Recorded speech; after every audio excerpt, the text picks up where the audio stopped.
மாமா. வாமா மீனா, உங்கள் அத்தைக்கிட்ட பரதநாட்டியம் கற்றுக்கிறேன்ட்டு போனேன். எப்படியும் சண்டை தான் போட்டிருப்பா. இல்ல மாமா, அது அவங்களுக்கு அத்தையை பற்றி தெரியாதா? நல்லா பூமிக்கு வானத்துக்கு குதிச்சு. ஆமாப்பா, ரொம்ப நல்லா குதிச்சாங்க. நீ என்னடா போர்வையை போத்திட்டு வர்ற? அது போர்வையை போத்தி தான் ஒருத்தவங்களை கூட்டிட்டு வந்தோம். கோயிலுக்குள்ள போகும்போது அங்க போஸ் கொடுத்த மாதிரி சிலைங்கள்லாம் இருக்கும்ல, அதே மாதிரி தான் ஒரு போஸ் கொடுத்துட்டு இப்ப அம்மா வருவாங்க.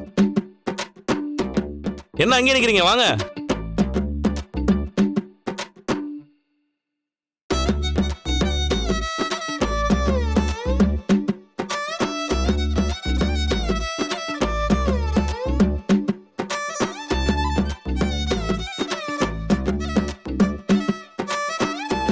விஜயா, இருந்தாலும் இது உனக்கு ஓவரா தெரியல. பரதநாட்டியம் ஆடுற மாதிரி போட்டோ எடுக்கணும்னு நினைச்சேன். அதுக்காக வீட்டுக்கு வர்ற வரைக்கும் போஸ் கொடுத்துட்டே வரணுமா? கைய கீழே இருக்கு. என்னால முடிஞ்ச நான் பண்ண மாட்டேனா?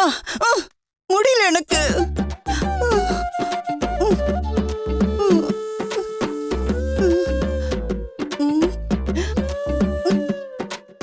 என்னம்மா மீனா, என்ன சொல்ற? டான்ஸ் ஆடும்போது அத்தைக்கு கழுத்து பிடிச்சிச்சு மாமா. கழுத்து பிடிச்சிச்சா? தள்ளுங்க. Hi aunty.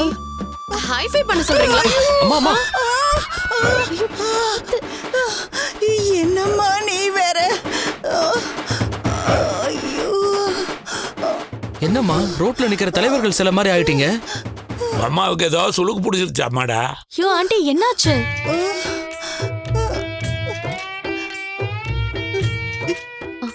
ஆண்டி என்ன பாருங்க. ஐயோ, முடிஞ்சா பார்க்க மாட்டேனம்மா. நீ இந்த பக்கம் வா, இந்த பக்கம் வாம்மா.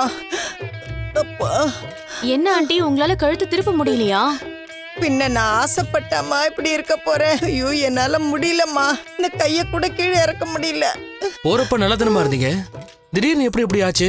அது ஒண்ணு இல்லடா ரவி, ஒரு நடன போட்டி ஒன்று நடந்துச்சு. இந்த வஞ்சிக்கோட்டை வாலிபன் படத்துல வைஜெயந்தி மாலாவும் பத்மினி அம்மாவும் ஆடுவாங்கல்ல, அந்த மாதிரி அம்மாவும் மீனாவும் டான்ஸ் ஆடினாங்க. அதுல அம்மாவுக்கு ஒரு பக்கம் லாக் ஆயிடுச்சு. ஆண்டி, நீங்க யூத்தா இருப்பீங்கன்னு நினைச்சேன். ஆனா டான்ஸ் ஆடினதுக்கே இப்படியா? விஜயா, என்ன? நான் ஒன்னு சொல்லட்டுமா?